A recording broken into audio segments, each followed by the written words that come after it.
وہ معزز تھے زمانے میں مسلمان ہو کر، وہ معزز تھے زمانے میں مسلمان ہو کر، اور تم خوار ہوئے تارک قرآن ہو کر۔ محترم بزرگوں اور میرے دینی و ایمانی بھائیوں، اللہ تبارک و تعالیٰ کا احسان، کرم، فضل ہوا۔ اللہ جل جلالہ و عما نوالہ نے ہم سب کو جمعہ کی نماز ادا کرنے کی توفیق عطا فرمائی، اور کچھ دیر دین کی بات سننے کی توفیق عطا فرمائی۔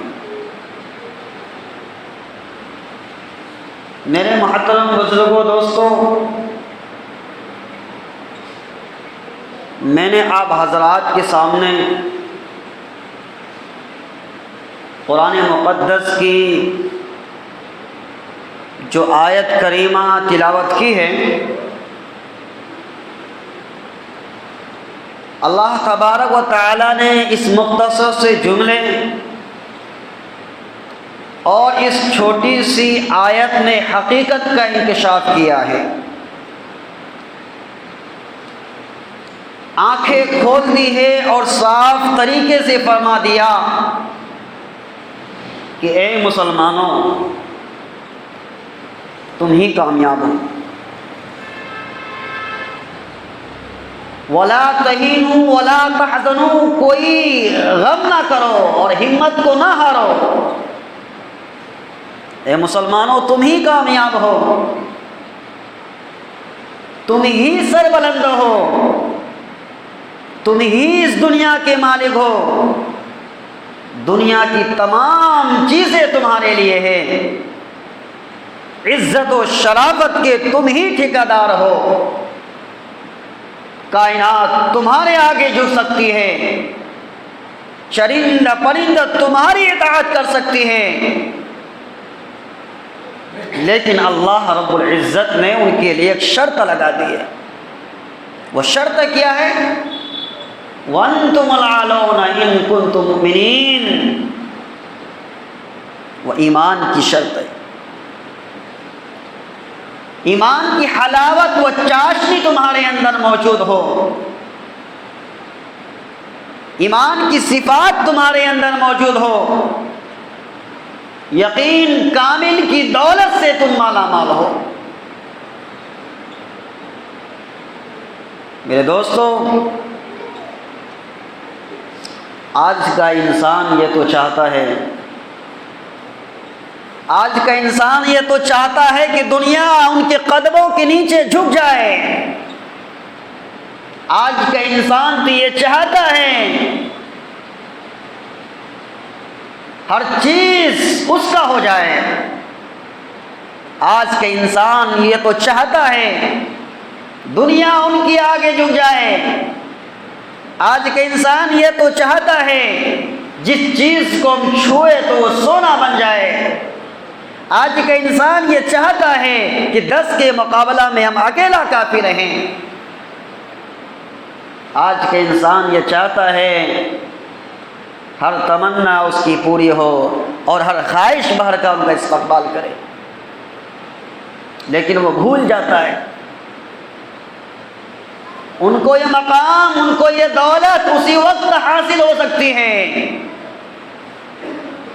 جب اللہ رب العزت کی غلامی کرے، جب ان کے دل کے اندر میں ایک اللہ کا یقین ہو، اس دنیا کا خالق ایک اللہ ہے، اس دنیا کا پالنہار ایک اللہ ہے، اس دنیا کا مالک ایک اللہ ہے۔ یقین زبان پر نہیں بلکہ دل کے اندر میں ہو۔ شیخ سعدی رحمۃ اللہ علیہ نے ایک شخص کو دیکھا، وہ شیر پر بیٹھا ہوا ہے اور ڈنڈا اس کے ہاتھ میں ہے، اور شیر کا کان جو ہے اینٹ لگا ہے، اور ان کو جدھر چاہتا ہے چلاتا ہے، اور شیر جو ہے بلا چوں چراؤں کی تابع داری کر رہا ہے، ان کے آگے آگے چل رہا ہے۔ شیخ سعدی رحمۃ اللہ علیہ کو دیکھ کر بڑا تعجب ہوا، حیران ہو گئے۔ اس نے کہا کہ اے سعدی، تم تعجب کیوں کر رہے ہو؟ تمہیں حیرانی کیوں ہے؟ تمہیں پریشانی کیوں ہے؟ یہ تو شیر ہے، دنیا کی ہر چیز تمہاری غلامی کرے گی، غلام بن سکتی ہے، لیکن شرط یہ ہے من کان للہ کان اللہ لہ، جو اللہ کا ہو گیا اللہ اس کا ہو گیا۔ میرے محترم بزرگوں، دوستو، آج ہم اپنے ایمان سے کوسوں دور جا رہے ہیں، نہ ہمارا کوئی مقام ہے، نہ ہمارا کوئی عزت ہے، نہ ہمارا کوئی منصب ہے، نہ ہمارا کوئی ٹھکانہ ہے، ہم در در کی ٹھوکریں کھاتے پھر رہے ہیں۔ کل جو تمام دنیا پر حکومت کرتا تھا آج وہ غلام بنا ہوا ہے۔ کل جو آگ سے صحیح سلامت نکل جایا کرتا تھا آج وہ پانی سے ڈرتا ہے۔ اللہ کے رسول جناب محمد مصطفیٰ صلی اللہ علیہ وسلم نے 3 باتوں کی پیشن گوئی کی تھی آج سے 1400 سال پہلے۔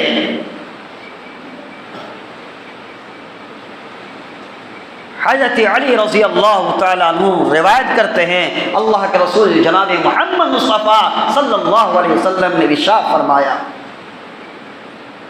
یشکو ان یأتی علی الناس زمان لا یبقى من الاسلام الا اسمه ولا يبقى من القرآن الا واسمه مساجد عامرة وهي خراب من الهدى، کہ لوگوں پر ایک ایسا وقت آنے والا ہے، لوگوں پر ایک ایسا زمانے آئے گا، لوگوں پر ایک ایسا وقت آئے گا، لوگوں پر ایک ایسا دور آئے گا، اسلام کا صرف نام باقی رہے گا، اسلام کا صرف نام باقی رہے گا، ان کی روح ختم ہو جائے گی، اور قرآن کے حروف باقی رہیں گے، عمل نہیں رہے گا۔ مسجدیں بہت عمدہ ہوگی، عالی شان ہوگی، لیکن نمازیوں سے وہ مسجد ویران ہوگی۔ جو باتیں، جو پیشن گوئیاں اللہ کے رسول جناب محمد مصطفیٰ صلی اللہ علیہ وسلم نے آج سے 1400 برس پہلے جو پیشن گوئیاں کی تھی، وہ آج وہ پیشن گوئیاں ہم اپنے آنکھوں سے دیکھ رہے ہیں کہ نہیں دیکھ رہے ہیں؟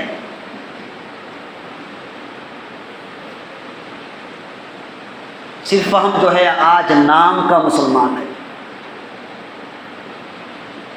صرف ہم اور آپ صرف جو ہے مسلمان نام رکھ لیے ہیں۔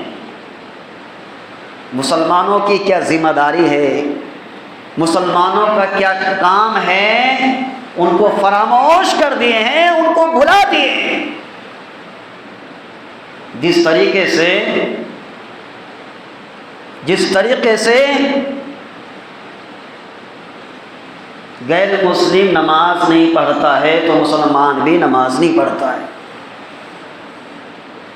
غیر مسلم جوا کھیلتا ہے تو مسلمان بھی جوا کھیلتا ہے، غیر مسلم سنیما دیکھتا ہے تو مسلمان بھی سنیما دیکھتا ہے، غیر مسلم شراب پیتا ہے تو مسلمان بھی شراب پیتا ہے۔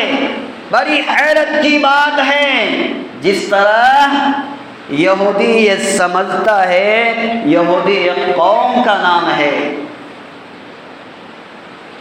نصرانی یہ سمجھتا ہے کہ نصرانی ایک قوم کا نام ہے، عیسائی یہ سمجھتا ہے کہ عیسائی ایک قوم کا نام ہے، کرسچن یہ سمجھتا ہے کہ کرسچن ایک قوم کا نام ہے، ہندو یہ سمجھتا ہے کہ ہندو ایک قوم کا نام ہے، برہمن یہ سمجھتا ہے کہ برہمن ایک قوم کا نام ہے، ٹھاکر یہ سمجھتا ہے کہ ٹھاکر ایک قوم کا نام ہے، مسلمان بھی سمجھتا ہے کہ مسلمان بس ایک قوم کا نام ہے۔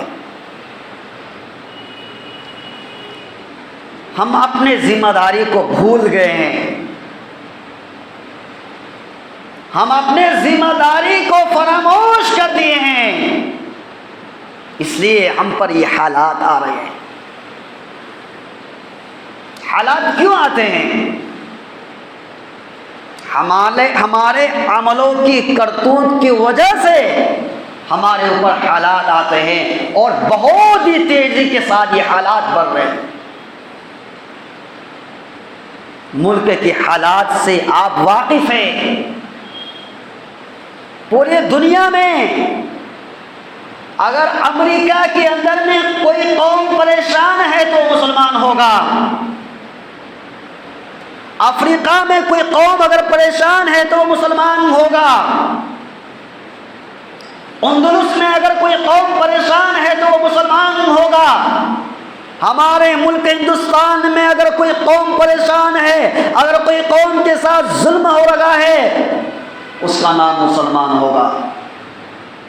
کیونکہ ہم اپنی ذمہ داری کو بھول گئے ہیں۔ ہماری کیا ذمہ داری ہے؟ ہم دنیا میں کیوں آئے تھے؟ ہمارا دنیا میں آنے کا مقصد کیا تھا؟ ہم اپنے مقصد کو بالکل بھلا دیے ہیں۔ میرے محترم بزرگوں، دوستوں، ابھی الیکشن کا وقت چل رہا ہے۔ ملک ہندوستان کے کئی صوبہ میں الیکشن ہو چکا ہے، ہمارے سوسائٹی، ہمارے سماج کے اندر میں، ہمارے ضلع میں اسی مہینے میں کسی تاریخ کو الیکشن ہونے والا ہے۔ جو ہم لوگ جو ہے ووٹنگ کریں گے، ووٹ ڈالیں گے، اس بات کو اچھی طرح سے سمجھ لیجئے، قرآن اور حدیث کی روشنی میں ووٹ کیا ہے۔ ووٹ جو ہے ایک امانت ہے، ووٹ ایک امانت ہے، ووٹ جو ہے ایک گواہی ہے۔ اپنے ووٹ کا صحیح استعمال کرنا ہے۔ اب حضرات اچھی طریقے سے جانتے ہیں ہمارے ملک ہندوستان میں کون سی پارٹی، کون سی حکومت نفرت کے بیچ بو رہے ہیں، کون سی حکومت، کون سی پارٹی جو ہے ظلم کر رہی ہے، اتیاچار کیا جا رہا ہے۔ کہیں پر نماز کی پابندی لگائی جاتی ہے، کہیں اذان دینے کی پابندی لگائی جاتی ہے، کہیں پر مسجد کو شہید کیا جاتا ہے، کہیں پر مسلمانوں کو قتل عام کیا جاتا ہے۔ ووٹ ایک امانت ہے، یہ اللہ کی امانت ہے۔ اب ووٹ کس کو کریں گے؟ جو حکومت، جو پارٹی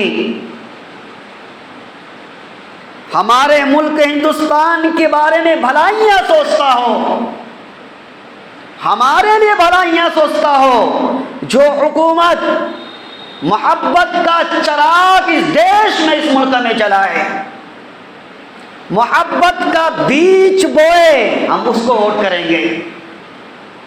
اگر آپ چند ٹکے کی خاطر، چند پیسے کی خاطر اپنے اگر ووٹ کو فروخت کر دیں گے، خدا کی قسم امانت میں آپ خیانت کر رہے ہیں۔ کل اللہ کی عدالت میں آپ کی پکڑ ہو جائے گی، اللہ تبارک و تعالیٰ اس امانت کے بارے میں آپ سے پوچھیں گے۔ ووٹ ایک امانت ہے، صحیح طور پر اس ووٹ کی صحیح استعمال کریں گے۔ جو پارٹی ہمارے لیے ہمدرد ہو، ہم کو اور ہمارے برادران وطن کو بیچ میں جو ہے نفرت کی بیچ نہ بوئے، پیار اور محبت کے ساتھ زندگی گزارنے کی ترغیب سکھلائے، اسی کو ووٹ کریں گے۔ میرے محترم بزرگوں، دوستوں، اگر آپ کی ایک ووٹ کی خاطر اگر ظالم کی حکومت قائم ہو جائے گی، اگر وہ ظلم کرے گا، اگر وہ قتل عام کرے گا، اگر وہ اتیاچار کرے گا، آپ بھی اس جرم میں شامل ہوں گے، ان کے صفوں میں آپ کھڑے ہوں گے۔ اگر کسی کا وہ قتل کرے گا، آپ بھی اس جرم کر رہے ہیں، کیونکہ آپ جو ہے ظالم کے حق میں ووٹ کر رہے ہیں۔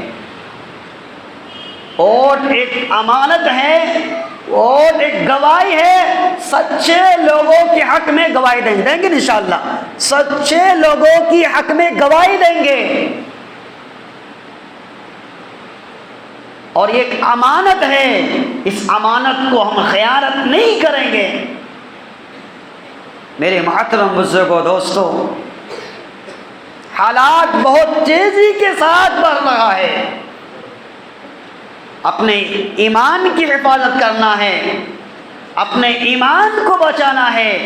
یہ دنیا دار الاسباب ہے، اور اپنے ووٹ کو صحیح استعمال کرنا ہے۔ اگر آج ہم نے اپنے ووٹ کی صحیح استعمال نہیں کریں گے تو ہم جو ہے قرآن اور حدیث کی روشنی میں ہم منافق ہیں۔ اگر ظالموں کے حق میں ووٹ کریں گے چند ٹکے اور چند پیسے کی خاطر ووٹ کو بیچ دینا، یہ حرام ہے، حرام ہے، حرام ہے۔